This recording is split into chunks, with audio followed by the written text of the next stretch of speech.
guys, welcome back for another video here in the membership community. Today I'm sitting down to give you guys my 10 tips for dual enrollment.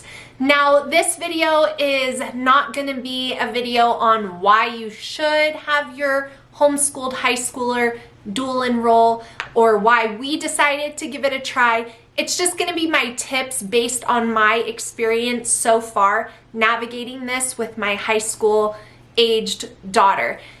I do want to add the disclaimer, the caveat, that I think it goes without saying that I, with sharing my homeschooling journey as it changes and as my kids get older, there will be things that I will probably say or do that then I will go back and maybe wish that I hadn't or change my thought on. That is normal.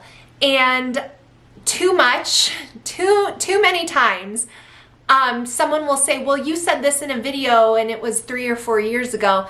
And it's almost like it goes without saying that things change in my home, things change in my mind.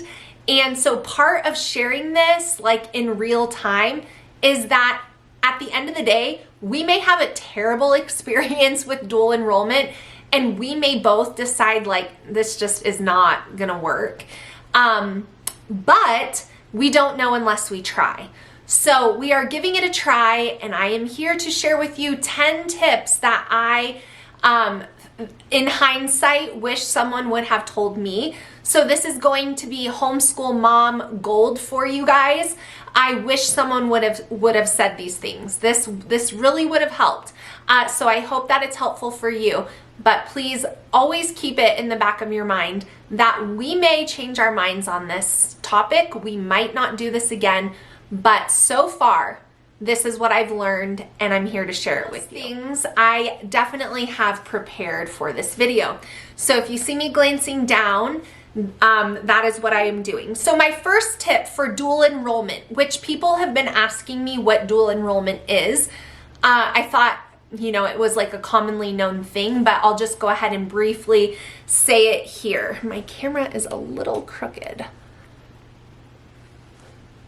Okay, dual enrollment is dual, meaning two, enrollment, meaning you're enrolling in college while you're in high school. So you're earning high school credit that you would already need to be taking for graduation in your state, but you're also earning college credit because you're completing a college leveled course.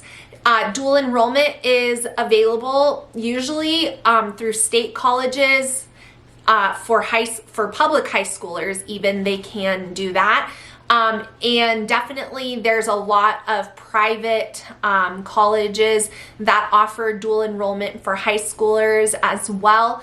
I think it gets like a little bit smaller in that area when you go into like the private college sector of higher education, but there are options out there. So that's what dual enrollment is. So it is taking a class your child would need to be taking to graduate high school anyway, but they can take the class from a college and then receive credit towards college while simultaneously taking care of a high school credit. Dual enrollment is generally available to juniors and seniors in high school. I have seen where there are some exceptions where they will take a sophomore into the dual enrollment program if they have a GPA that is high enough. That has been my experience so far. So I wanted to quickly clarify that. So my first tip for dual enrollment is to start your research early if this is something that you think would benefit your child, if this is something that makes sense for their future, if this is something that makes sense financially. There's a lot of reasons to look into dual enrollment, and saving time and money towards college is a big one if that's the path that your child might be pursuing. So people will ask me, how did you find out? I find things out the same way that you guys do, except for I don't have anyone like me on YouTube telling me where to go. So I have to kind of start from ground zero. You guys have the benefit of being here and having me tell you, you know, these things. So I start my research just like you guys need to on good old Google.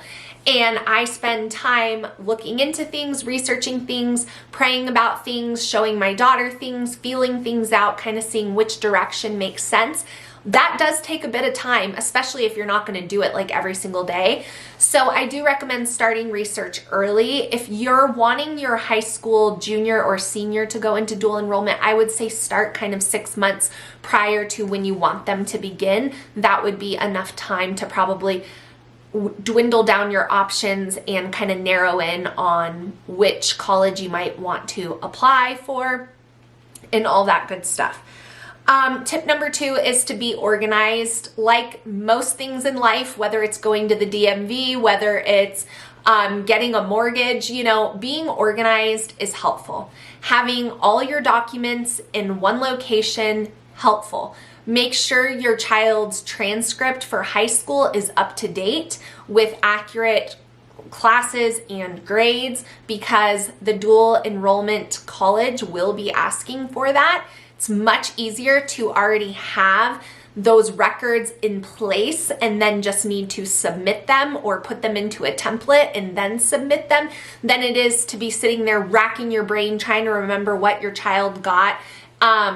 And obviously, you know, you want to be honest on your child's transcript. And so, you know, keeping those grades, it gets harder to remember. So if you're a mom a few years behind of me, I highly recommend that you purchase my high school record keeping sheets, which are available on my website. I'll link it down below.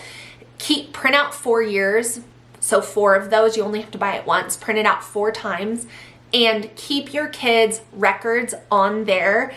And then when it comes time to dual enroll, it's very easy to just take that info, put it in a transcript template, and print it out and submit it. So being organized will help you a lot with dual enrollment. Tip number 3, I already kind of said it, have those transcripts prepared. Have your child's records appropriately recorded and prepared. For most colleges, there is going to be some form of a placement exam, making sure that your child knows the information necessary to complete the level of work that they are going to be entering into. And don't freak out over that. My daughter was freaking out. It was very, very basic, which just goes to show you what they expect of public school graduates. But if your child is enrolling in English or math for sure for a dual enrollment credit, they will need to take a placement exam. So fudging or, you know, not being honest on their transcript about what they've completed is not going to help your child because they won't pass the placement exam. So make sure your child is adequately prepared before trying to go this route. Tip number 4 is using online formats to prepare.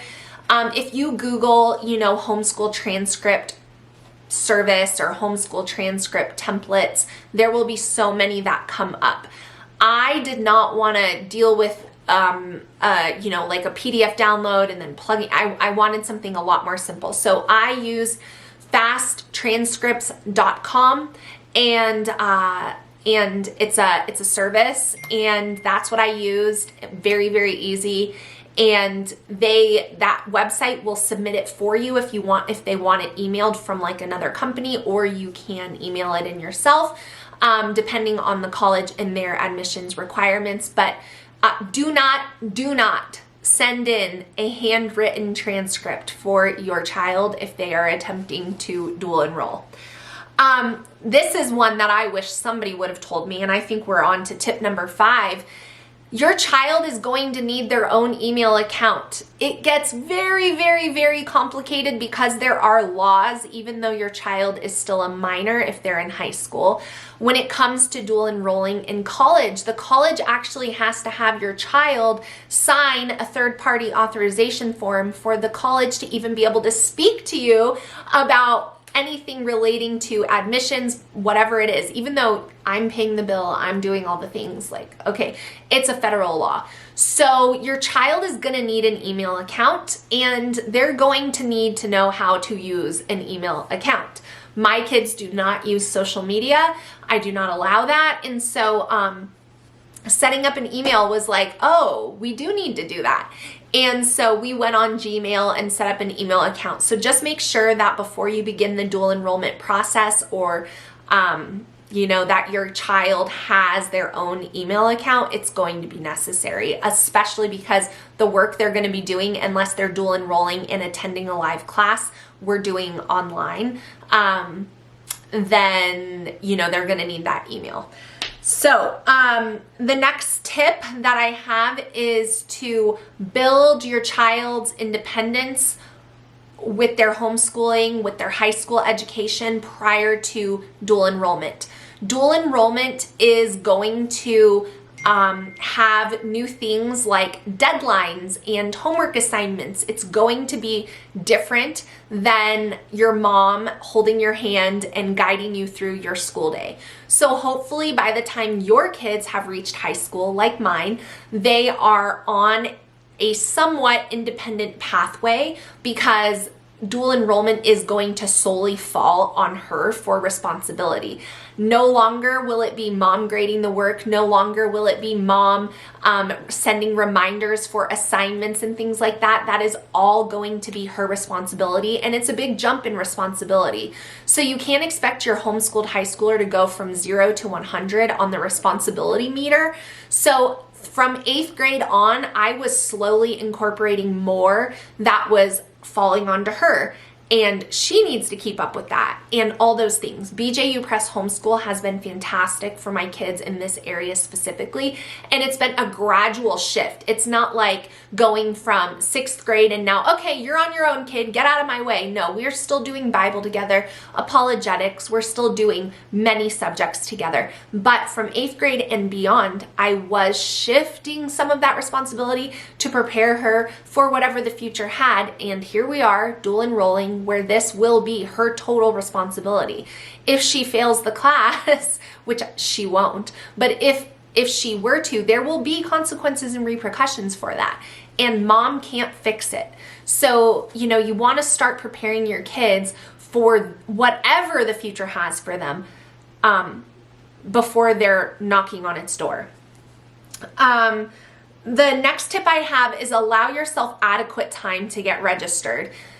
There's a lot of back and forth that goes into dual enrolling. There's applications, then there's transcript submission, then there's setting up a portal login, then there might be issues with that, then there might be registration for classes and certain dates and sending in payments and so on and so forth. So make sure you give yourself plenty of time. Look at the course start dates that your child might be interested in. I would say definitely 30 days at minimum out from that start date, and that's if you're on it. I definitely would say even longer than that. So just give yourself adequate time to complete the dual enrollment process.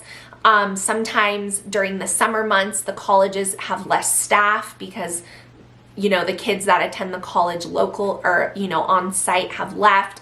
And so it can be kind of difficult to get in touch with people. So just give yourself plenty of time.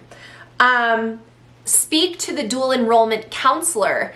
Now, every college might not have this, but there are in general specialized counselors for admissions for high school dual enrollment. So make sure that you're speaking with the counselor for that, because the college is going to have entirely different counselors and advisors for someone who has graduated high school and is enrolling in the school. Make sure you don't get those two things mixed up. Search out high school dual enrollment counselor at whatever college it is that you are looking into attending. If it's a smaller college, there might not be more than one person, but in my case, there was, and we actually did the whole thing wrong at first because we did the like she was 18 already application, and so we had to backtrack, and then there was confusion because we had created an account with the school. Oh boy. So it took some time to get it straightened out. So make sure you're dealing with the right counselor. I would recommend, this is my second to last tip, I would recommend that you trial 1 or 2 dual enrollment classes versus doing all 6, right? So in my daughter's case, she's going to be taking an English class that will count for high school and college, and she's also going to be taking an elective course that will count for high school and college.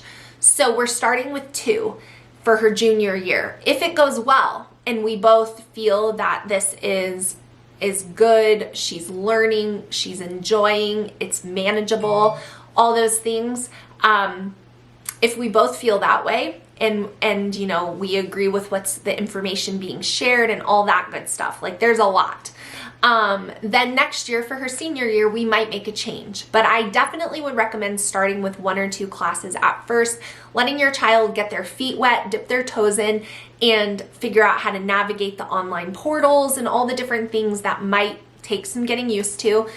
So that would be my recommendation, is starting with 1 or 2 classes. And then the last tip that I have for you guys is to lead the contact, right? Like, don't wait for the college to email you back. If something is taking a long time, send them another email, contact support. Like, don't wait for them, because in that kind of environment, things fall through the cracks often. And so, you know, being on top of it for your child and showing them that that's an important skill to have, you know, with job applications and things in the future, you know, sending that email, making that phone call, taking initiative is really important. So that would be my final tip for dual enrolling. So if you guys have any other questions regarding this, please leave them down below. I will answer them to the best of my abilities. But bear in mind that I learn things the way that all of you guys would too, through research, through searching for information, through making phone calls and dealing with emails back and forth, you know, so I don't have all the answers.